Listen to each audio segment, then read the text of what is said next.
Sean and I are starting a celebrity life abroad with his $3 million. I can't survive if we stay together and divorce.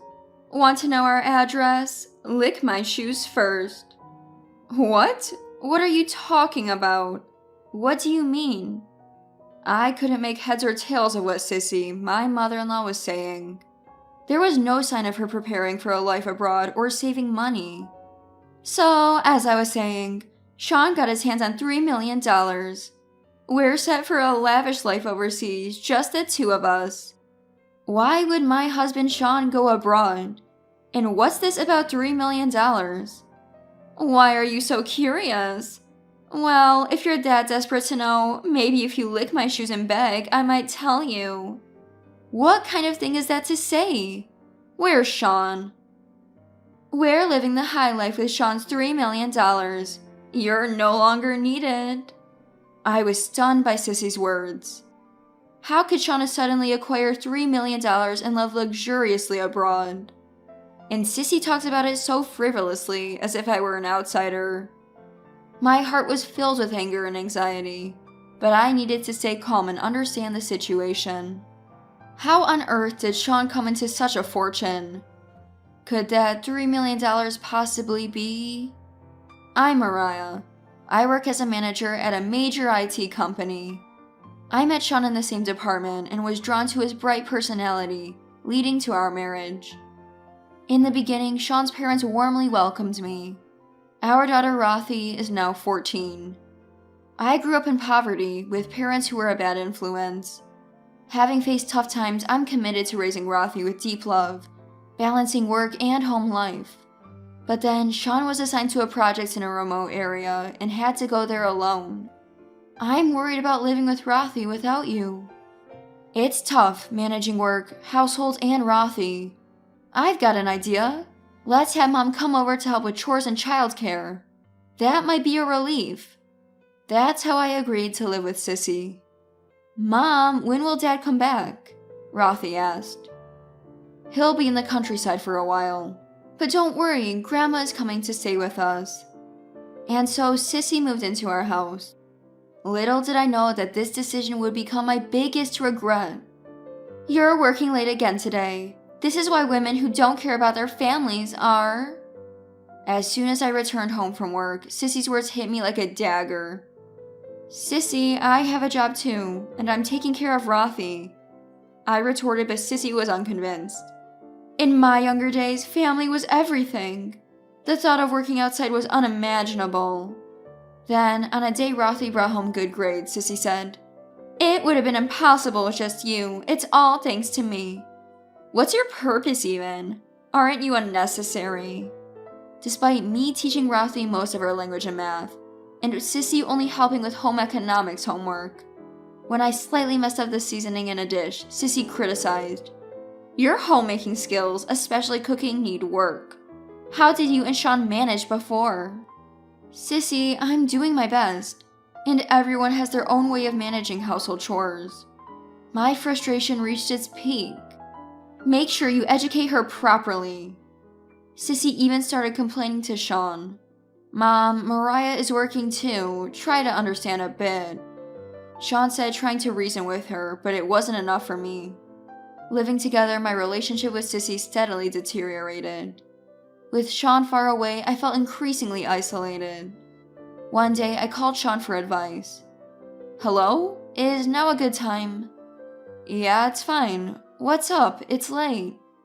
I've been getting criticized by Sissy about the housework, and it's starting to stress me out.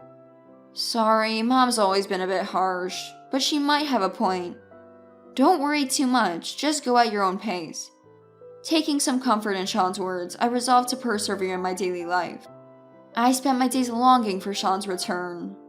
As Sean's absence stretched on due to a solo assignment, I continued to live my everyday life with Sissy. However, during Sean's absence, the pressure of Sissy's words intensified, and I grew increasingly exhausted from the stress. Sissy criticized everything I did, from morning till night, finding fault in all I undertook. When I made Sean's favorite mixed rice, she coldly remarked, This is terrible. Who'd eat this? And if I took even a short break, A woman who can't handle her housework has no right to rest, she would snap. I never had much confidence in household chores. Sean used to laugh off my shortcomings, but in front of Sissy, they were inexcusable. I think Sissy's harassment stems from her excessive love for Sean. She seems unable to accept that Sean has left her for marriage. It's a stark reminder not to become such an overbearing parent. One day, after some shopping at the local mall for relaxation, Sissy found out. As I arrived home, she was waiting furious. Unbelievable! Going out to play when Sean's not home. What about the housework? I thought I needed a break. A break? In this situation? With your uselessness, I'm struggling here. Afterward, I found myself waiting for a call from Sean. I believed hearing his voice would bring me some relief, but what he said was unexpected. Things aren't going well with the projects here, and I've gotten into gambling and debt. What? Gambling and debt? How bad is it? What about our life? Rothy's future? I'm sorry, I'm really sorry. I'll figure it out, just trust me. How exactly will you fix it? How much debt? I'm working on a solution. Despite thinking of Sean as someone far removed from gambling, always sincere and dependable. Since we met, he never once was late for a date, and after we started living together, he always came home right after work. Whenever I cooked or did laundry, he never failed to express his gratitude. I married him because of his sincerity and earnestness. But during Sean's absence, no matter how hard I tried, Sissy's criticisms never ceased. To think someone useless like you married Sean, I can't believe it. Despair swirled in my heart. Ever since Sean started his solo assignment, I endured Sissy's harsh daily criticisms. And Sean's recent confession only deepened the despair in my heart. His gambling debt problem. And then Sissy's relentless condemnations following it. Unable to endure any longer, I left the house in the middle of the night and sat on a bench in a nearby park crying. One day, Sissy discovered my secret. At dinner, she confronted me with it. You used to work at a club, didn't you? A mother like you working there, how shameful. Why do you know that? I showed your photo to an acquaintance while talking about Sean's useless wife. They recognize you. Seems you were incompetent even at the club. In the past, fed up with a mother who hardly worked and just played with men, I left home and lived alone. I was struggling financially and worked at a club. It was my past before marrying Sean. A secret even Sean didn't know. I was at a loss for words. I had never imagined Sissy finding out about my past work. In using that past as a weapon, she attacked me further. I can't accept a woman like you as my granddaughter's mother.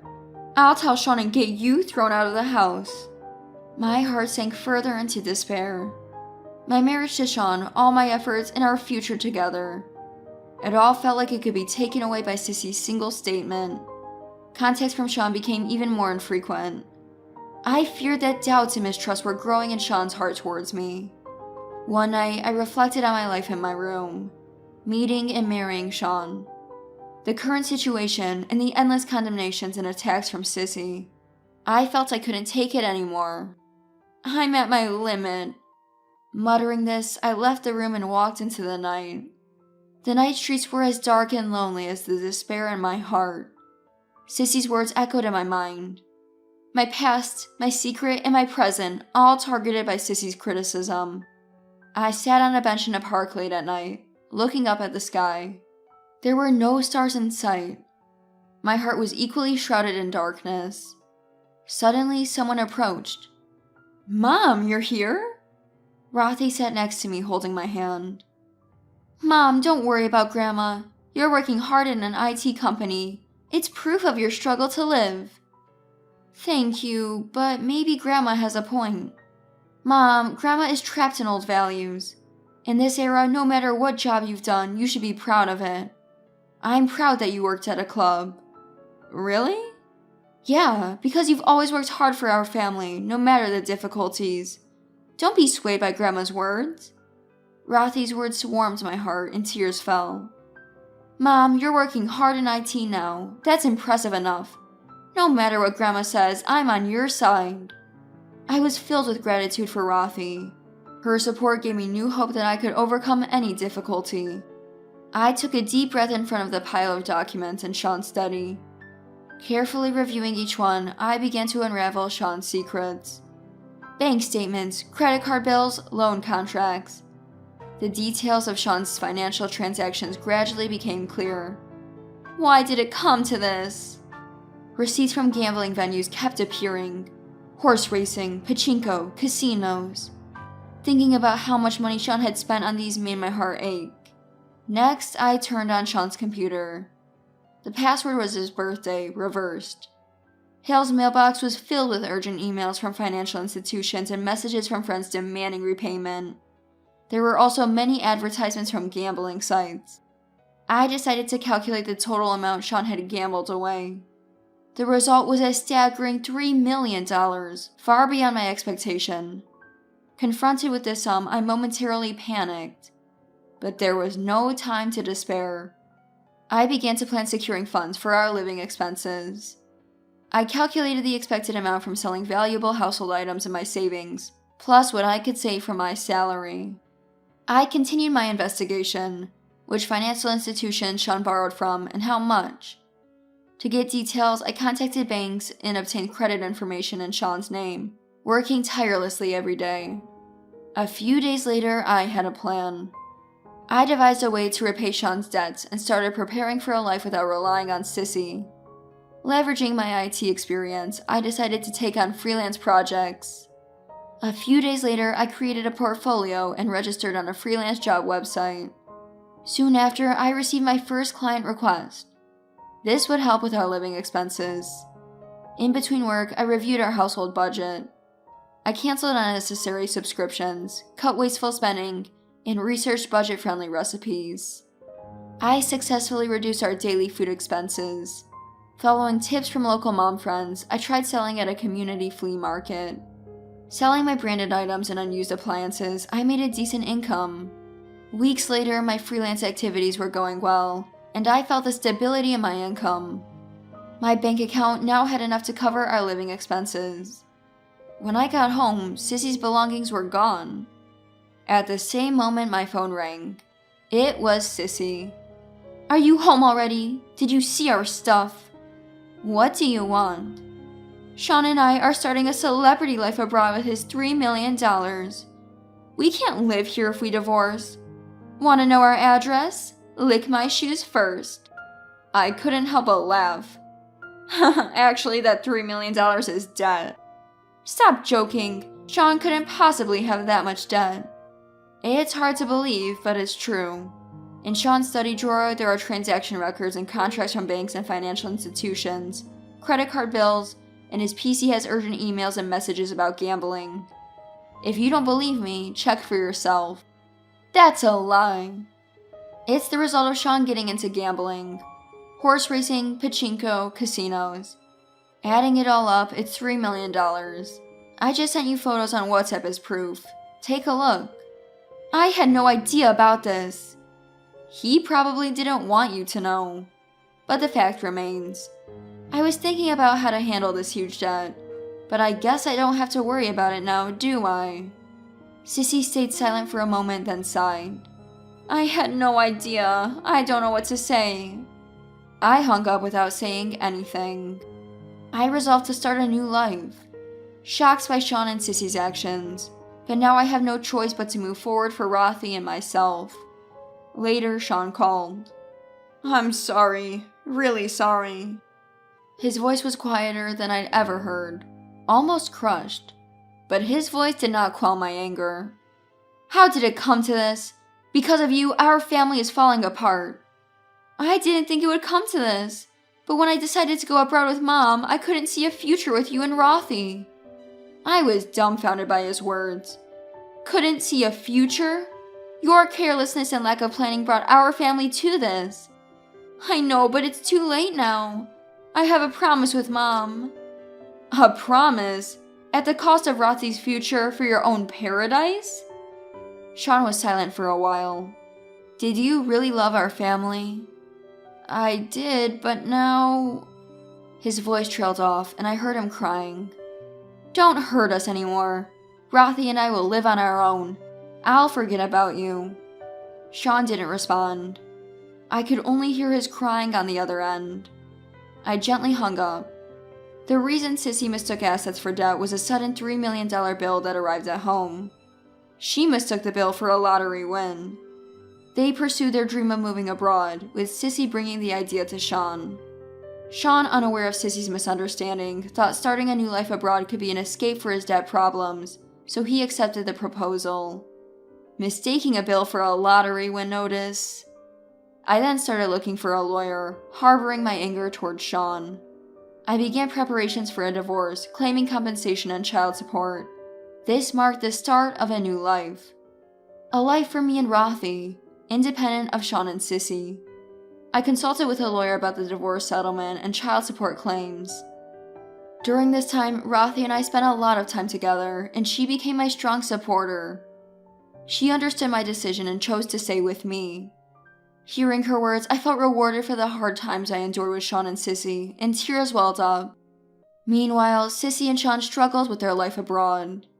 They faced continuous problems due to poor preparation and financial issues. After being robbed, they lost their funds and faced further difficulties due to the language barrier. Eventually, they were deported as illegal immigrants. I then had a discussion with Sean through the lawyer. The divorce is finalized. You'll be paying the compensation and child support in one lump sum, right? Thank you. Now I can finally start a new life. But in one lump sum? Maybe in installments. If you couldn't afford it, you shouldn't have agreed in the first place. I insist on a lump sum. Sean later took on more debt, borrowing from dubious lenders, almost like something out of an urban legend. His whereabouts afterward are uncertain, but that's not my concern. After canceling her rental and being robbed of all her savings, Sissy was forced into homelessness upon returning to the United States. Rothy and I started our new life. Life wasn't easy. But freed from Sean and Sissy, we were able to look forward to the future with optimism. I want to live happily with Rothy, who saves me from rock bottom, working together in cooperation.